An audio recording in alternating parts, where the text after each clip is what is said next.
তো hello guys, আবার চলে এলাম একটা নতুন ব্লগস নিয়ে। আর আজকে আমরা যাচ্ছি মহাকুম্ভ মেলা, যেটা উত্তরপ্রদেশে অবস্থিত। আর সেটারই ব্লগস আজকে বানাচ্ছি, কারণ সকলেই যাচ্ছে দেখে আমরাও থাকতে পারলাম না, হঠাৎ করে বেরিয়ে পড়লাম যে আজকে আমরা যাব কুম্ভ মেলা বেড়াতে। আর সেটাও হঠাৎ করে, পুরোটাই হঠাৎ করে।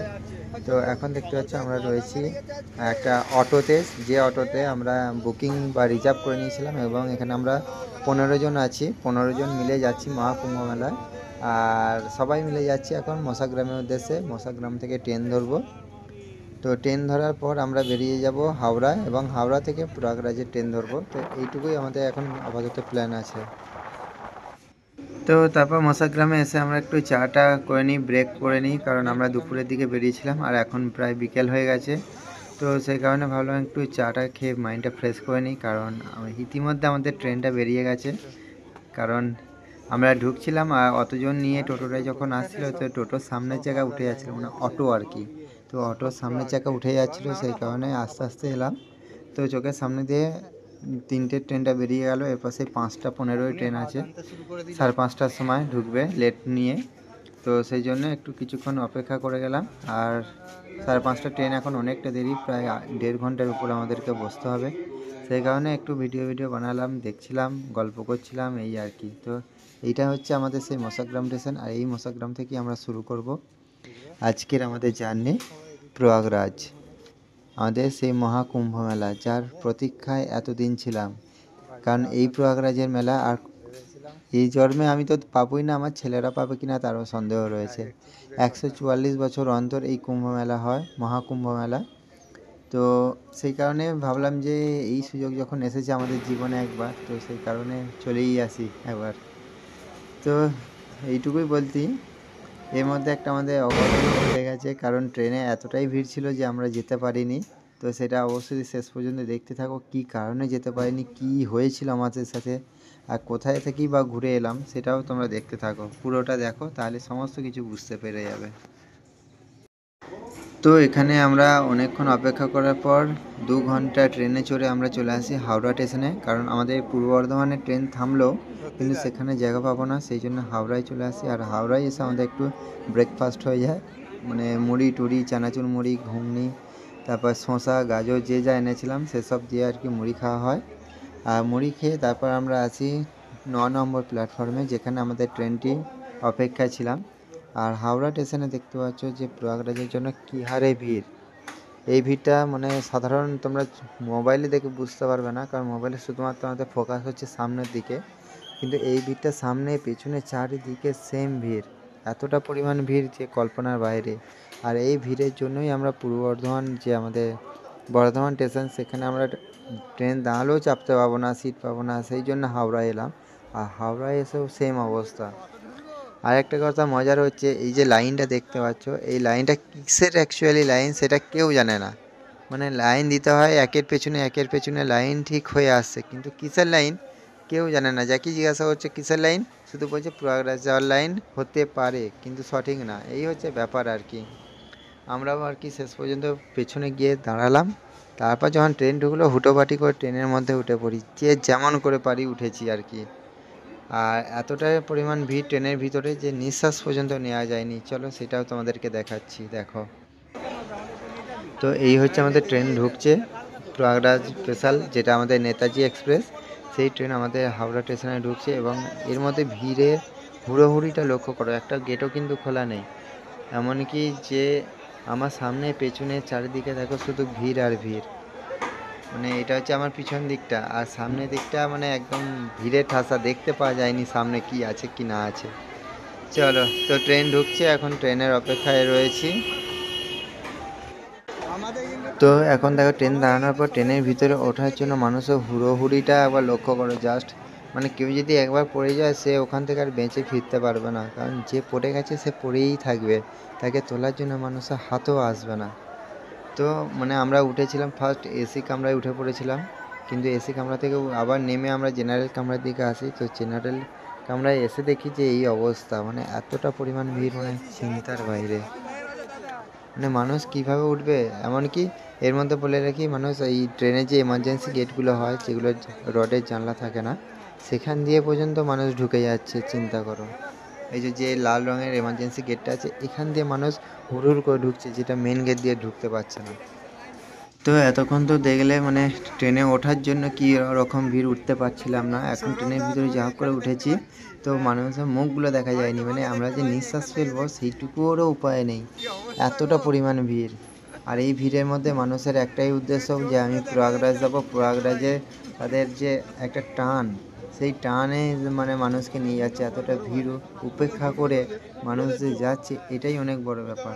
চিন্তা করো, এই দেখো এখানে সব বসে আছে, এদিকে বাথরুম ঘরে পর্যন্ত লোক ঢুকে বসে আছে অল টাইম। এই লোকটা দেখো বাথরুম ঘরের সামনে অল টাইম দাঁড়িয়ে আছে, মানে কাউকে ঢুকতেও দিচ্ছে না, বেরোতেও দিচ্ছে না, এরকম অবস্থা। ওইটাই ওর জায়গা। যারা উপরে উঠে পড়েছে একমাত্র তারাই ভালো রয়েছে, আর যারা নিচে দাঁড়িয়ে আছে তাদের অবস্থাখানা দেখো, মানে ভিড়ে ঠেসাঠেসি। একদিকে যে ব্যাগ রাখবে, সে ব্যাগ রাখার জায়গাটা পর্যন্ত নেই মানুষের কাছে, এত পরিমাণ ব্যাগ। তো এখানে এতটা পরিমাণ ভিড়, তো সেই কারণে আমরা মানে নেমে পড়েছিলাম বর্ধমান স্টেশনে। আর এই হচ্ছে দেখতে পাচ্ছ বর্ধমান, এখন 11:28 বাজে। তো এখন আমরা নেমে পড়েছিলাম, আমরা তিনজনে, যে তিনজনকে দেখলে প্রথমে টোটোয় করে যাচ্ছিলাম, সেই তিনজনই নেমে পড়েছিলাম, কারণ এতটা ভিড়ে আমাদের যাওয়া সম্ভব হচ্ছিল না। তো সেই কারণে আর কি আর করব, একটু কষ্ট হচ্ছিল, খুব কষ্ট হচ্ছিল। সত্যি বলতে এতটা কষ্ট হচ্ছিল যে মনে হচ্ছিল যেন আর একটু হলে চোখের জলটাই বেরিয়ে যাবে। কারণ মানে যেহেতু একটা আশা নিয়ে বেরিয়েছিলাম, কিন্তু এতটা ভিড়ের জন্য যেতে পারছি না, মানে মনটা তো একটু খারাপ হবেই, তাই না? তো সেই কারণে খুবই মন খারাপ হচ্ছিলো। আরও মন খারাপ হচ্ছিলো যখন এই চোখের সামনে দিয়ে ট্রেনটা বেরিয়ে চলে যাচ্ছে, তখন আরও মন খারাপ হচ্ছিলো। মানে মনে হচ্ছিল ছুটে গিয়ে এবার উঠে পড়ি। আর দেখতে পাচ্ছি একটা জিনিস লক্ষ্য করো, যে ট্রেনের প্রত্যেকটাই কিন্তু দরজা আঁটা, একটা দরজাও খোলা নেই। বর্ধমানে কাউকে উঠতেও দেয়নি এমনকি। আর আমরা ভাবছিলাম বর্ধমান থেকে ট্রেন ধরবো, তো ভুলই করছিলাম। হাওড়া গিয়েছিলাম, হাওড়া থেকে ট্রেনে উঠেছিলাম, এটাই আমাদের কাছে বিরাট বড় ব্যাপার ছিল। আর রাত 11:30 বাজছে, এখন এই হচ্ছে বর্ধমানের অবস্থা। দেখো এরা কেউ উঠতেই পারে না বর্ধমান থেকে, প্রত্যেকটা মানে দরজা বন্ধ ছিল, সেই কারণে কেউ উঠতে পারেনি। এমনকি রাত 11:30টার সময় এরা ফিরে যাচ্ছে, চিন্তা করো। মানুষের কত চাঁড়ি, মানে কত ইচ্ছা ছিল। তো এখন এখানে দেখতে হচ্ছে টুকাইয়ের মন খারাপ, আর মন খারাপের কারণ হচ্ছে যে আমরা যে উদ্দেশ্যে বেরিয়েছিলাম সেই উদ্দেশ্যে যেতে পারিনি, হচ্ছে প্রয়াগরাজ যেতে পারিনি। তো সেই কারণে আমরা রামপুরহাটের ট্রেনের টিকিট কাটি। আর এই হচ্ছে 12:30টায় ট্রেন ছিল, 12:30টায় ট্রেনে করে এখন আমরা রামপুরহাট যাচ্ছি। আর এটা হচ্ছে বোলপুর শান্তিনিকেতন। আর এইভাবে আর কি পৌঁছাই 3টের সময় আমরা তারাপীঠ পৌঁছাই। তো হঠাৎ করে ঠিক হলো যে বেরিয়েছি যখন, তখন বাড়ি ফিরবো না, কোথাও না কোথাও ঘুরে আসবো। তো এরকমভাবেই ঠিক হয় যে আমরা তারাপীঠ যাব। আর রাত 12:30টার সময় ট্রেনে চাপি এবং 2:30টার সময় ট্রেন থেকে নামি, যেটা হচ্ছে আমাদের তারাপীঠে রামপুরহাট। সেইখান থেকে 3:30টের পর আবার তারাপীঠ যাই। সেও এক বিরাট কাহিনী, বিরাট রহস্য। মানে হঠাৎ করে যে এরকম একটা ডিসিশন নিয়ে নেবো হঠাৎ করে, এটা কেউ ভাবতে পারিনি। এখন দেখে 1:10 বাজছে, এখন আমরা বোলপুর শান্তিনিকেতনে রয়েছি। তো এই হচ্ছে টিকিটগুলো, এটা হচ্ছে প্রয়াগরাজের টিকিট, 250 টাকা টিকিট করেছিলাম জেনারেল কামরায়। আর এটা হচ্ছে রামপুরহাটের টিকিট, যেটা হচ্ছে দুজনে মানে এক একজনের 70 টাকা করে নিয়েছিল বর্ধমান থেকে সুপারফাস্ট ট্রেনে। তো ব্যাপার হচ্ছে একটা জীবনে একটা উদ্দেশ্য তো সফল হচ্ছে, এটাই অনেক বড় ব্যাপার। চলো, তাই আমাদের এতটাই মন খারাপ হচ্ছিলো যে চোখের অবস্থা দেখলেই বুঝতে পারবে, একদম চোখ দিয়ে জল এসে যাওয়ার মতো ব্যাপার।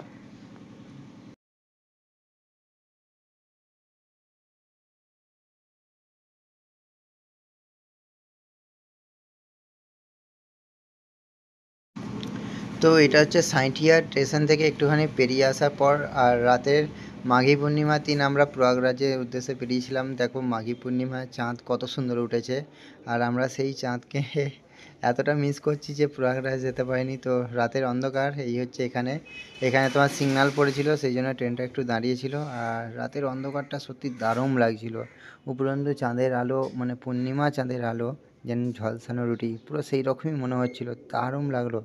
এক পলকে মনে হলো যেন রাতের বেলায় হারিয়ে যাই। নাইট ড্রাইভ করে ঠিক কেমনই অনুভূতি হয়। আর সব থেকে এই অনুভূতিটা আরও ভালো লাগলো নাইটের ট্রেন জার্নি করে, সত্যি মনে হচ্ছে যেন অন্ধকার খুব পেরিয়ে চলে যাচ্ছি। তো অবশেষে আমরা চলে এলাম রামপুরহাট স্টেশনে। আর দেখতে পাচ্ছ রামপুরহাট স্টেশন পুরো ফাঁকা, কারণ এখন রাত 2:30 বাজছে। এখন তো স্বাভাবিক ফাঁকা হওয়ারই কথা, কেউ নেই জনপাখি। এই দু একজন আছে, তারাও মানে হয়তো বাড়ি ফিরবে না কোথাও যাবে হয়তো, সেই জন্য দাঁড়িয়ে আছে। কিন্তু প্রকৃত অর্থে একদম স্টেশন ফাঁকা, কারণ যে ভিড় আমি এতদিন লক্ষ্য করে এসেছি রামপুরহাটে, সেই ভিড়ের 1%ও নেই আজকে। তো আপাতত আমরা এলাম রামপুরহাট। এবার চলো তারাপীঠ যাব, তারাপীঠের উদ্দেশ্যে মাকে পুজো দিয়ে ফিরে আসব। এই হচ্ছে জীবনের লক্ষ্য পূরণের সাক্ষী। তো প্রয়াগরাজের মানে বাবা আমাদেরকে টানলো না, টানলো কে না মা। তো মা তারার কাছে পুজো দিয়ে এখন আমরা বাড়ি যাব, এটাই আমাদের স্বপ্ন। চলো এখন এবার আমরা বেরিয়ে যাব, আর বেরিয়ে গিয়ে রুম ভাড়া নিতে হবে। জানি না এত রাত্রে রুম পাবো কি না। তো এখন আমরা লিফটে করে যাচ্ছি, এরপর যাব টোটো বা অটো কিছু ধরবো। আর ধরার পর এখন দেখি যে হোটেল পাই কিনা। এখন হোটেলটাই হচ্ছে বড় ব্যাপার, কারণ এত রাত্রে হোটেল পাওয়া হয়তো চাপ হতে পারে, কিন্তু জানি না, কোনো দিন আসিনি এত রাত্রে। চলো এখন যাই, তারপর দেখছি কি হয়।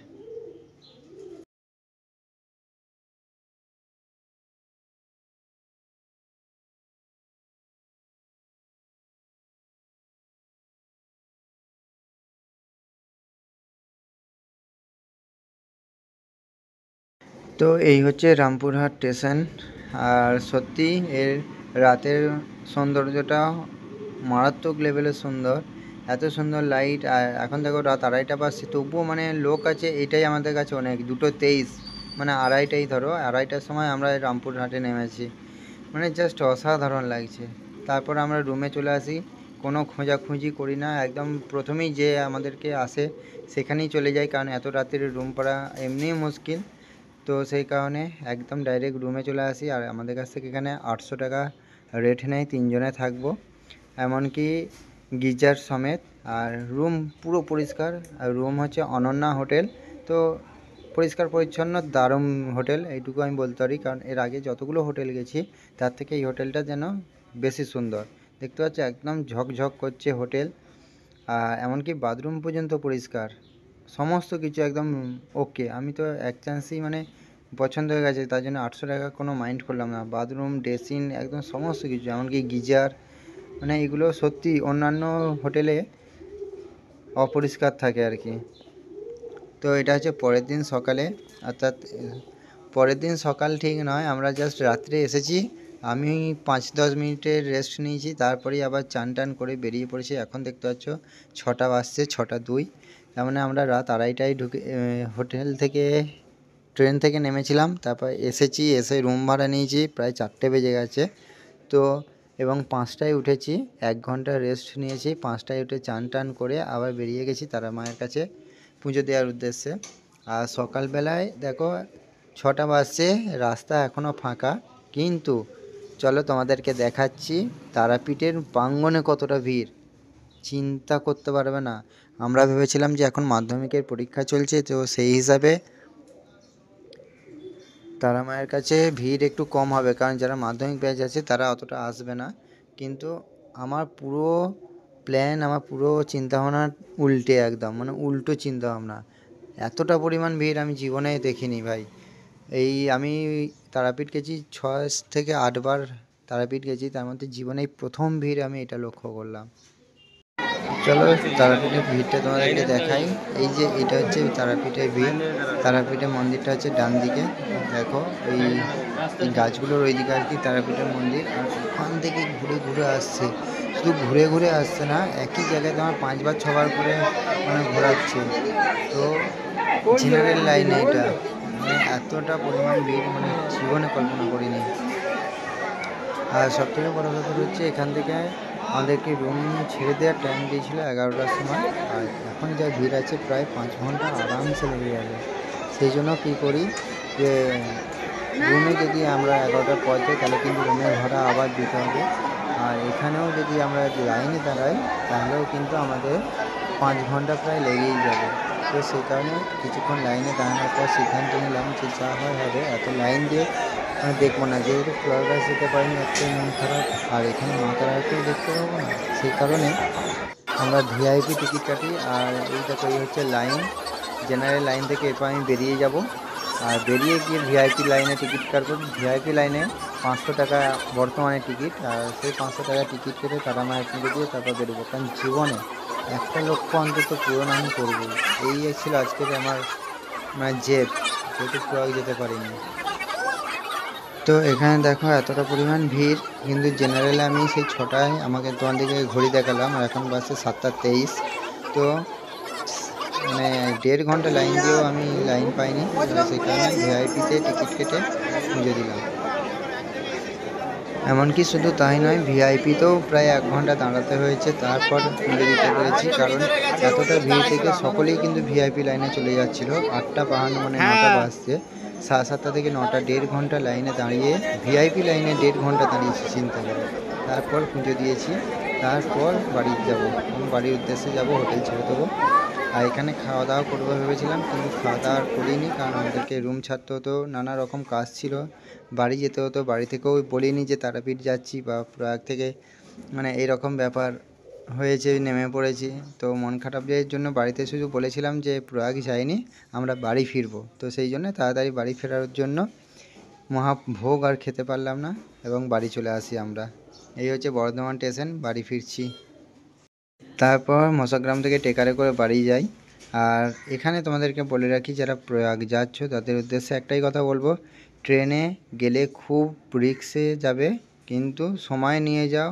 কোনো পুণ্যতিথিতে যেয়ে লাভ নেই, তিথির মাঝে গ্যাপগুলোতে যাও, অনেকটা ফাঁকা পাবে। আর আমাদের যে বাকি ছেলেগুলো গেছে, 15টা ছেলে, তাদের কাছ থেকে পাওয়া অভিজ্ঞতা থেকে বলছি, যদি যাও তাহলে ট্রেন যেখানেই থামুক, যেমন করে হোক ট্রেনের মধ্যে উঠে পড়ো। আর যদি অসুবিধা হয় তাহলে গিয়ে লাভ নেই ট্রেনে, কারণ শুধু ট্রেন বলে নয়, তোমাদের এখন আশা করি চারদিক থেকে বাস যাচ্ছে, সেই সব বাস দিয়েও তোমরা আরামসে যেতে পারো, এবং বাসের ভাড়াও অনেক কম। আমাদের এখান থেকে 3800 টাকা করে নেওয়া হচ্ছে।